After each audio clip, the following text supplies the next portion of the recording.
So for 12 years, I was the CEO and president and co-founder of an IT business.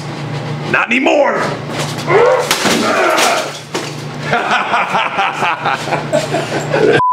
Great. That thing exploded. You said you were gonna do a couple takes. No takes. Did you get it?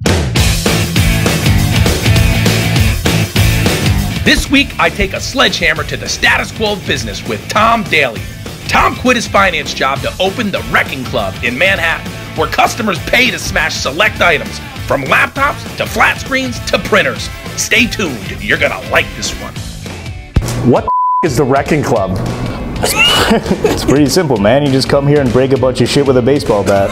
I went to school for finance and went and got a normal job, and it was not bad. It wasn't fulfilling. I had this sort of terrifying flash forward in my life that I would be, 70, retiring, in an office, didn't really do too much. So you have this corporate job, you're not feeling fulfilled. I mean, it sounds like 90% of people in this country, but where does the Wrecking Club come about?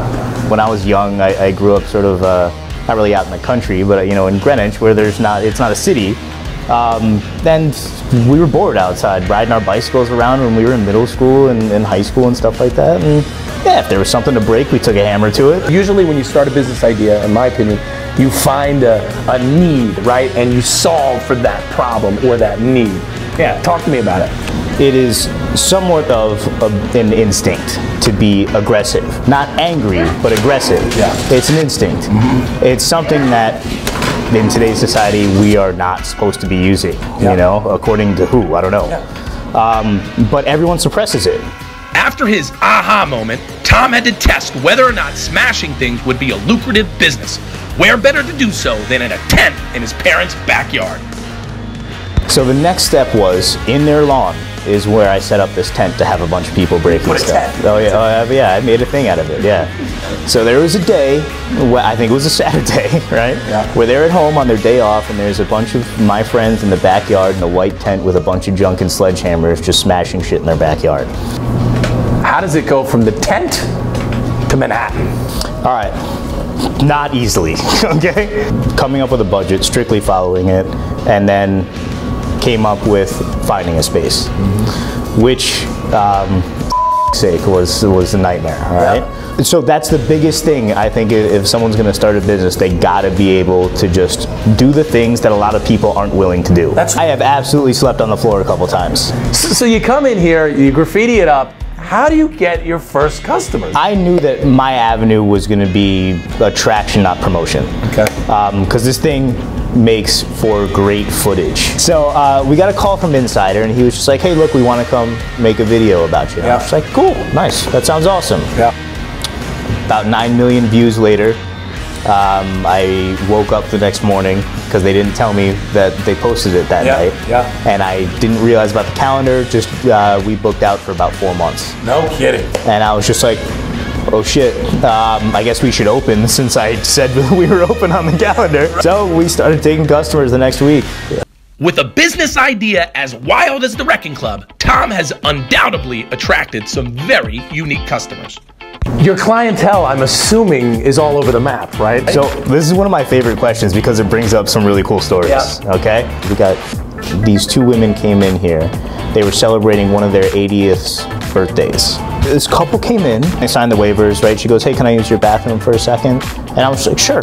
Turned around, went to the computer, was doing something.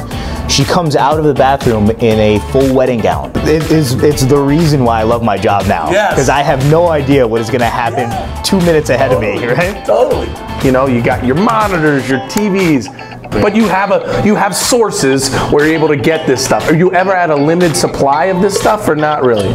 All the time. Our big sort of margin killer, right, is properly getting rid of this stuff with recycling. Yeah. Recycling, unfortunately, is more expensive than sending it to the dump. I can't send it to the dump and sleep well at night. Yeah. See, if I said to you, in 5 years from now, and say, "Hey, look, if you had a crystal ball, right? It's easy. I mean, to talk about dreams, but where would you see it going?" I mean, I want to have a staple location in New York. There's no doubt that the Wrecking Club is growing on a successful path, and at just 29 years old, Tom's personal growth is without question a huge part of that success.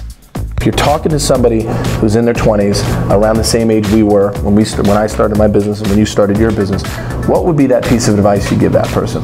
I would say don't be afraid to go take the risk. The worst thing that happens is you go find another job. So think of yourself and that person you were when you were 26 and you were working in the corporate world, and think who you are today at 29 and compare those two people.